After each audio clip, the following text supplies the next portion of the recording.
Heading मारो उष्ट कंटक भक्षण न्याय। उष्ट कंटक भक्षण न्याय બધું નોડે બેટા સમજી લો। થોડું થોડું તમારે પણ સમજવાનું। આ ન્યાય એટલે આખું આપણને કાયદો સમજાવ્યો છે। સમાજમાં ન્યાય માટે ઇંગ્લિશ શબ્દ વાપર્યો છે મેક્સિમ।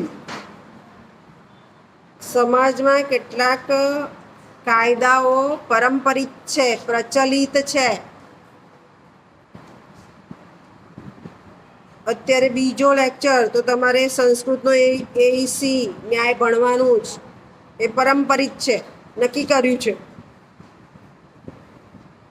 એટલે એ બધા કાયદાને ન્યાય કયો છે અને આપણે રોજબરોજના જીવનમાં ઉપયોગી છે।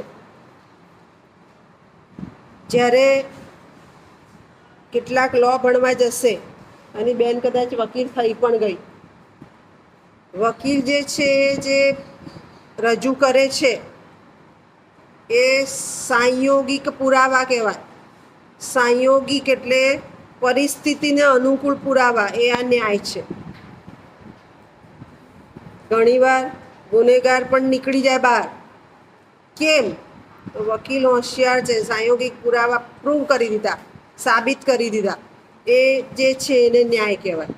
અને સમાજમાં એ બધાને જરૂર પડે છે। આપણને ખબર હોય કે પેલા એને બચાવ્યો છે વકીલે, પણ પુરાવા છે સંયોગિક એટલે કંઈક થઈ શકે નહીં। ઉચ્ચ કંટક ભક્ષણ ન્યાય। ઉષ્ટ એટલે તમારે થોડા સંસ્કૃત શબ્દ ભંડોળ વધારવાનું। ઉષ્ટ એટલે ઊંટ, કંટક એટલે ભક્ષણ એટલે ભક્ષણ એટલે ભક્ષણ એટલે એ નીકળવાનું। ભક્ષણ એટલે ભક્ષણ એટલે હા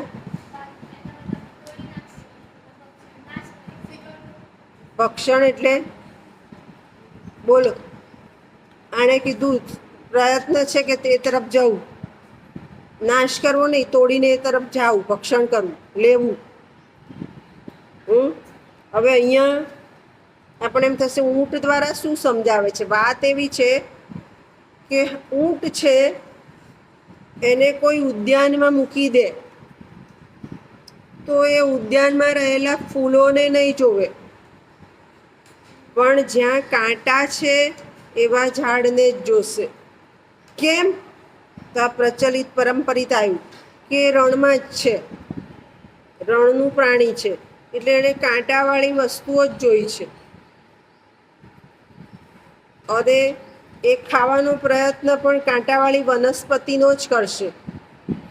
જે વનસ્પતિ ખાવી છે એમાં પણ એ કાંટાવાળી વનસ્પતિ જ ખાવાનો પ્રયત્ન કરશે। કેમ? તો એ રણનું પ્રાણી છે, રણમાં ફૂલ ના થાય, કાંટાવાળી વનસ્પતિ જ થાય। જો આ સંયોગિક પુરાવા કે ઊંટ છે એ ક્યાંનું પ્રાણી છે? રણનું। આટલી વાત છે કે એ કાંટાવાળું વનસ્પતિ જ ખાશે। અહીંયા હવે ન્યાય કયા આપ્યા?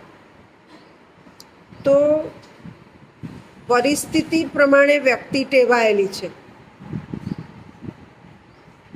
આપણે બધા અત્યાર સુધી સમશીતોષ્ણ કટિબંધમાં રહેતા હતા। 46 ડિગ્રી આપણે 42-43ની ઉપર સહન નહોતા કરી શકતા। 46 આવી ત્યારે બહુ બધા હીટ વેવના કેસ ઊભા થઈ ગયા, કેમ કે આપણે ટેવાયેલા નથી। હવે આપણે ટેવાયા, ગરમી પડે છે પણ આપણે સહન કરીએ છીએ। એટલે પરિસ્થિતિ કેવી છે કે જ્યાં તમે રહો છો એનાથી ટેવાવ છો। ધીમે ધીમે ટેવાવ, એકદમ ના ટેવાવ, પરંપરિત રીતે ટેવાવ કે હવે તો અહીં ગરમીમાં જ રહેવાનું છે એટલે ટેવાશે। ઊંટ દ્વારા એ સમજાયું કે આપણે જ્યાં રહીએ છીએ ત્યાં આપણે ટેવાવાનો પ્રયત્ન કરીએ છીએ। બીજું, રણમાં ફૂલ ના થાય, અપેક્ષા જ ના રાખી શકાય કે અહીંયા રણમાં ફૂલ થશે, ત્યાં કાંટાવાળી વનસ્પતિ જ થાય। તો આ બીજો ન્યાય મળ્યો કે કેટલીક વ્યક્તિઓ ફૂલ જેવી છે, કેટલીક કાંટા જેવી છે। કાંટા જેવી પાસે ફૂલની અપેક્ષા રખાય જ નહીં. સમાજનો ઉલ્લેખ પણ જોવા મળે છે આપણને અહીંયા. ત્યાર પછી ભક્ષણ. કાંટાવાળી વનસ્પતિ ખાધી કોણે? ઊંટે. ફૂલ નહીં તોડે. હવે બધા જ ફૂલ તોડવા માંડે છે તો પર્યાવરણનો નાશ થાય છે. એડવર્ટાઇઝ પણ આપે છે ઘણીવાર કે પ્રેમિકાને ખુશ કરવા પ્રેમીએ ફૂલ તોડ્યું, તો કે ના, ફૂલ ના તોડશો, રહેવા દો ઉદ્યાનમાં.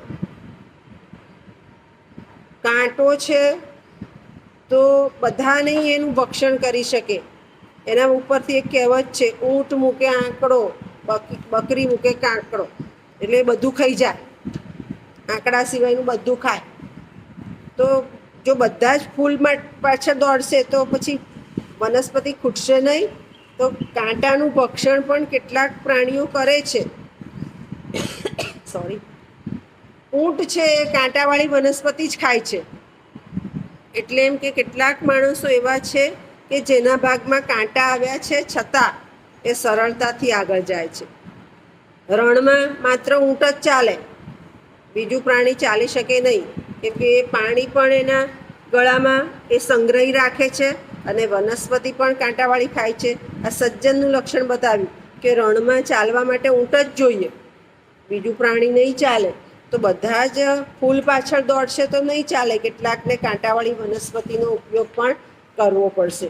અને એ દ્વારા આપણને ન્યાય સમજાવ્યો કે કાંટા લેવાથી, ભક્ષણ કરવાથી તમે પોતે દુર્જન છો એમ નહીં, પણ સમાજ માટે ક્યારેક આવી કાંટાળી પરિસ્થિતિ થાય તો કેટલીક વ્યક્તિઓ એવી છે કે જેવી રીતે રણમાં ઊંટ ચાલે એવી રીતે સમાજમાં ચાલી જતી હોય છે. આ ન્યાય પણ આપણને બતાવ્યો.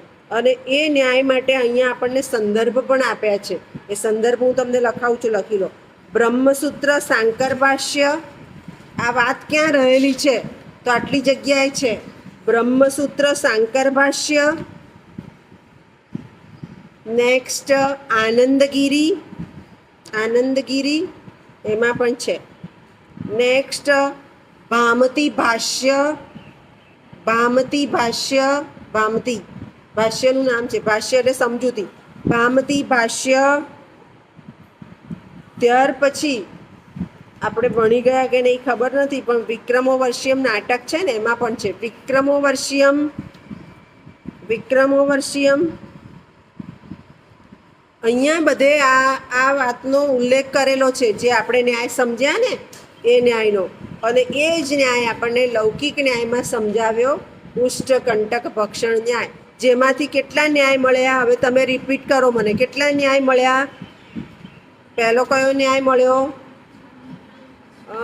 બોલો. આ તો સંદર્ભ છે, બ્રહ્મસૂત્રમાં તો છે સંદર્ભ, એટલે ત્યાં પણ છે આ વાત. બોલો, કયો ન્યાય મળ્યો? પરિસ્થિતિ પ્રમાણે વ્યક્તિ ટેવાય છે, આ ન્યાય મળ્યો. પછી સંદર્ભ અને ન્યાયમાં સમજ પડે છે ને. તમે ક્યાંથી આવ્યા, કયા કુટુંબમાંથી, એ સંદર્ભ છે. તમે શું કરો છો એ ન્યાય છે. ત્યાર પછી બીજો ન્યાય કયો મળ્યો?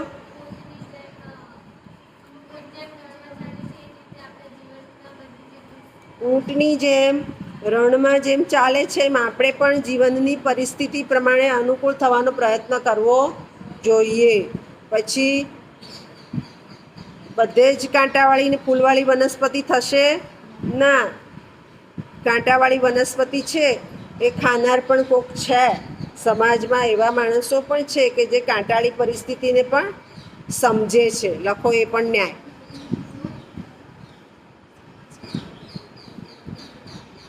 કંટક ખાઈ જાય એટલે કંટક જેવી પરિસ્થિતિને પણ હેન્ડલ કરે, જેમાં પણ સમાયોજન સાધે એવી વ્યક્તિઓની પણ સમાજમાં જરૂર છે.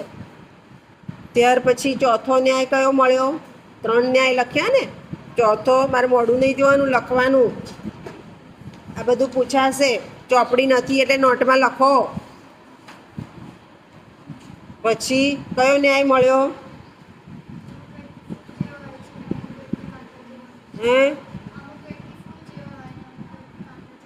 સમાજમાં બે પ્રકારની વ્યક્તિઓ જોવા મળે, ફૂલ જેવી પણ મળે, કાંટા જેવી પણ મળે. બરાબર. પછી ન્યાયની ચર્ચા એટલા માટે કરીએ છીએ કે તમારી પાસે પણ કોઈ હોય દ્રષ્ટિ એ ન્યાયની તો આવી જાય. સાંયોગિક પુરાવા જેટલા આપવા હોય એટલા આપી શકાય. પછી મારા પાસે તો નીકળ્યા ચારેક ન્યાયના પુરાવા, હવે તમારી પાસે પણ હોય તો કહો. ખરા? 4 ન્યાય મળ્યા. લખ્યા લખી રાખજો. પુસ્તક નથી એટલે મારા બ્લોગ ઉપર આવશે, એ તમારે જોવું પડશે. હાલ તો આપણે ભણીએ છીએ પણ નોટ નથી ને તમારી પાસે, ચોપડી નથી ને, એટલે લખેલું રાખો અને હું બ્લોગ ઉપર મૂકી દઈશ. બરાબર. નેક્સ્ટ કયો